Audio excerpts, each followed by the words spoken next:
Bonsoir à toutes et à tous et bienvenue au Journal du Soir en français sur Télé Libre.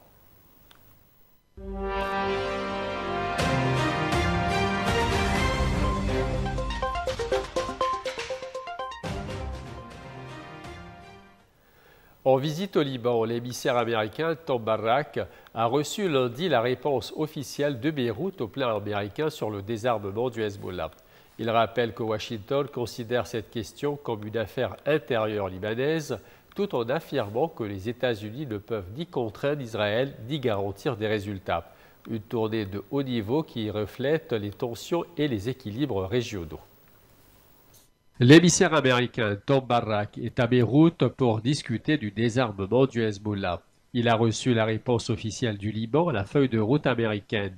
Mais Washington pose ses limites. Pas de garantie et surtout aucune pression sur Israël. Tom Barrack a ouvert sa tournée libanaise au palais présidentiel de Bagdad. Il y a rencontré le président libanais Joseph Aoun, qui lui a remis le tant attendu document de réponse à la proposition américaine sur le désarmement et le retrait israélien. Barrack a souligné que le désarmement du Hezbollah est une affaire libanaise. Les États-Unis considèrent ce groupe comme une organisation terroriste, mais nous sommes ici pour aider, pas pour imposer, a-t-il ajouté. Barrack s'est rendu au Grand Sérail pour s'entretenir avec le Premier ministre Nawaf Salam.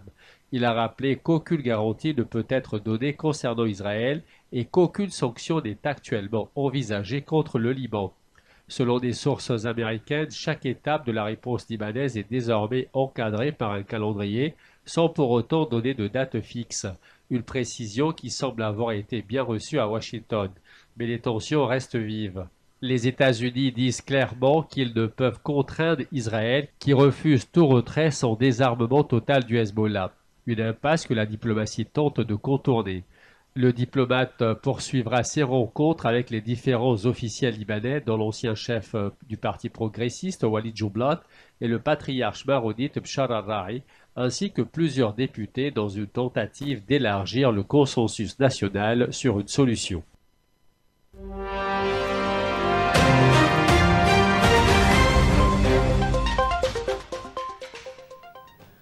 Les autorités syriennes ont entamé l'évacuation de familles bédouines de la ville de Souaïda. Cette opération humanitaire marque la mise en œuvre effective du cessez-le-feu annoncé samedi après une semaine de combats meurtriers qui ont fait plus de 1100 morts. Une accalmie fragile s'installe dans le sud de la Syrie. Après des jours de violence sanglante entre communautés druzes et bédouines, un cessez-le-feu est en vigueur. Les autorités ont commencé à évacuer les familles bédouines de la ville de Souaïda. C'est une scène rare après une semaine d'enfer. Un convoi de bus encadré par le Croissant Rouge syrien quitte la ville de Souaïda. À bord, des femmes, des enfants et des familles entières issues des tribus bédouines. L'évacuation marque une étape cruciale dans l'application du cessez-le-feu annoncé samedi. Plus de 1500 personnes ont été déplacées vers des centres d'accueil à Deraa ou à Damas, selon l'agence officielle Sana.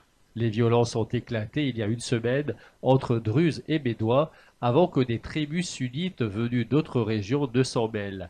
Accusées de partialité, les forces gouvernementales ont été pointées du doigt pour des exécutions sommaires et des abus. Dimanche, les factions druzes ont repris le contrôle de certaines zones de la ville après le retrait des combattants tribaux. Ce cessez-le-feu, appuyé par Washington et négocié en partie en lien avec Israël, doit éviter une reprise des combats. Souaïda reste en grande détresse. Dimanche, un premier convoi humanitaire a pu entrer. Eau, nourriture, carburant, tout manque dans cette ville coupée du reste du pays. L'accord permet le redéploiement des forces de sécurité dans la province, mais pas dans la ville elle-même, où la méfiance reste vive. Israël, qui dit vouloir protéger sa minorité druze, exige toujours une démilitarisation totale du sud syrien. Une opération de désescalade sous haute tension, mais les plaies ouvertes à Souaïda risquent de laisser des traces durables. L'armée israélienne a mené des frappes contre des cibles houthis sur le port stratégique de Hodeïda dans l'ouest du Yémen. Le ministre israélien de la Défense a annoncé traiter les Houthis comme Téhéran après des tirs de missiles répétés vers Israël. Israël frappe au Yémen. Des bombardements ont visé des installations sur le port de Hodeïda, bastion des Houthis. une opération militaire revendiquée par Tel Aviv qui accuse les Houthis de participer activement à la guerre en cours à Gaza. À près de 2000 km de ses frontières, Israël ouvre un nouveau front. Le port de Hodeïda sur la mer Rouge a été la cible de frappe. Des cibles dites terroristes ont été visées selon le ministre israélien de la Défense Israël Katz. Katz a déclaré « Le sort du Yémen sera le même que celui de Téhéran. Les Houthis payeront un lourd tribut pour leurs missiles contre Israël. » Les Houthis, soutenus par l'Iran, ont confirmé les frappes. Selon l'armée israélienne, les cibles incluaient du matériel de chantier destiné à reconstruire le port, des conteneurs de carburant et des navires utilisés à des fins militaires. Le 10 et le 16 juillet, des missiles lancés depuis des zones Houthis ont été interceptés par le système de défense israélien. Depuis fin 2023, ces attaques se sont multipliées en solidarité selon les Houthis avec Gaza. Depuis la guerre à Gaza, déclenchée le 7 octobre 2023, les Houthis prennent pour cible des navires commerciaux jugés liés à Israël. Le port de Hodeïda, vital pour l'approvisionnement du Yémen, a déjà été bombardé à plusieurs reprises. Ces nouvelles frappes font craindre une escalade supplémentaire dans un conflit régional aux ramifications de plus en plus larges. La défense civile de Gaza accuse l'armée israélienne d'avoir tiré sur des civils venus chercher de la nourriture, faisant près de 100 morts alors que la famine menace toujours le territoire. L'ONU dénonce une situation humanitaire intenable et la guerre qui dure depuis près de 22 mois continue de faire des ravages. Les rues de Gaza, ravagées par près de 2 années de guerre, ont connu une nouvelle journée sanglante. Selon la défense civile palestinienne, près de 100 personnes ont été tuées alors qu'elles attendaient de l'aide humanitaire. Dans la zone de Zikim, au nord-ouest de Gaza, les tirs auraient éclaté au moment de la distribution d'un convoi du programme alimentaire mondial. Des milliers de civils affamés ont été pris pour cible, a déploré l'organisation, qualifiant l'incident d'inacceptable. Un rescapé témoigne. « J'ai vu des dizaines de personnes tomber devant moi. Il fallait choisir. Sauver un blessé ou un sac de farine pour nourrir mes enfants. » Le Croissant Rouge a confirmé la mort de nourrissons souffrant de malnutrition. « Nos enfants pleurent de faim », confie un père la gorge nouée. Dans le centre de la bande de Gaza, l'armée israélienne a annoncé l'élargissement de ses opérations et ordonné aux habitants de Deir el-Balah d'évacuer. L'ONU alerte.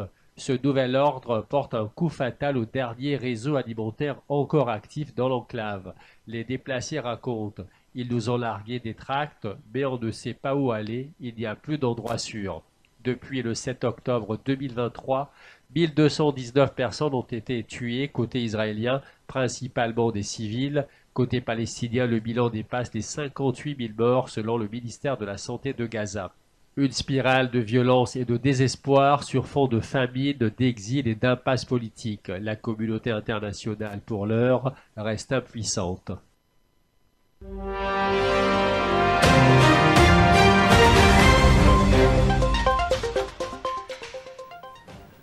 Un mois après une guerre éclair contre Israël et les États-Unis, l'Iran accepte de reprendre les négociations avec l'Allemagne, la France et le Royaume-Uni. Un rendez-vous prévu ce vendredi à Istanbul sur fond de tensions persistantes, de menaces de sanctions et d'efforts parallèles menés par la Russie. Vendredi, une nouvelle session de négociations s'ouvrira à Istanbul. Autour de la table, l'Iran et les représentants des 3 puissances européennes, à savoir l'Allemagne, la France et le Royaume-Uni.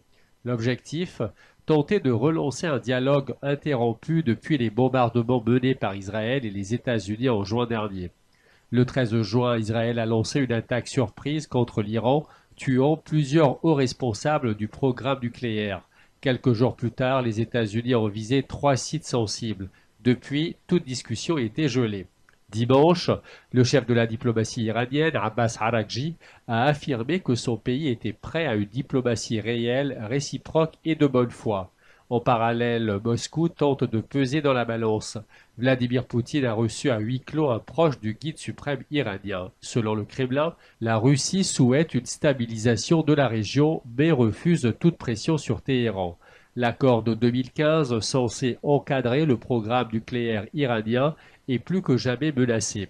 Les Européens menacent de déclencher le mécanisme du snapback, une procédure qui rétablirait automatiquement des sanctions internationales contre l'Iran en cas de non-respect de ses engagements. Les dernières discussions téléphoniques entre le ministre iranien et ses homologues européens n'ont pas dissipé les divergences. L'Iran, de son côté, conteste toute légitimité à ces menaces, les qualifiant d'illégales et immorales. Le rendez-vous d'Istanbul pourrait-il rouvrir la voie d'un accord global? Rien n'est moins sûr, mais c'est, pour l'instant, le seul canal diplomatique encore ouvert. Et cette information avant de clôturer ce journal, l'émissaire américain Thomas Barrack sera notre invité ce soir à 20h30 lors d'un entretien retransmis en exclusivité sur Télé-Liban. Il abordera les relations libano-américaines, le désarmement du Hezbollah et le soutien américain aux institutions militaires libanaises. Voilà, c'est la fin de ce journal. Merci à vous de votre fidélité et à très bientôt.